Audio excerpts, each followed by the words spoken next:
Hey everybody, Peter Zeihan here, coming to you from Deer Creek Canyon Park in Colorado on a sweltering morning. And today we're going to talk about U.S.-Saudi relations. Let's talk about the people and then talk about the policies. So first, the people. Jake Sullivan, who is the U.S. National Security Advisor, went to Saudi Arabia last week in order to put together the framework of a new set of relations because relations under Biden have been pretty poor. National Security Advisor is the real manager of American foreign policy. The State Department gets all the glory. And it's not that it's unimportant. Diplomacy obviously is critical, but the National Security Advisor is in charge of diplomacy and coercion and military policy and the whole shebang. And Sullivan is clearly the most competent National Security Advisor we have had since Condoleezza Rice under W. Bush, who was easily the best one we had since James Baker under Reagan, which is easily the best one we've had since Henry Kissinger himself under Nixon.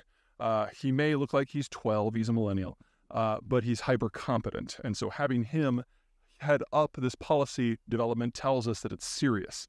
Now, if you remember back, the Biden administration's general shift towards green technology and green ideology is part of the reason why relations with the Saudis have not been so great, but there's also some stuff on the other side. On the other side, the personnel is MBS, Mohammed bin Salman, the crown prince. His father is technically still king, but the guy's like 180,000 years old. And so it's MBS who really runs the shop and will be for probably the next 40 or 50 years, unless he gets, assassinated. He is, what's the best way to put this?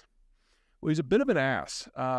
Under Donald Trump, he kidnapped a troublesome journalist and had his people hack the guy to death in a consulate in Istanbul, and then burned the body in a barbecue pit that was being used at the time to serve a feast for a couple hundred people. And even Donald Trump was like, whoa. Needless to say, Biden, who's a little bit more concerned with hacking to pieces of journalists, was like, hey, this guy's a thug. We don't want to deal with him at all.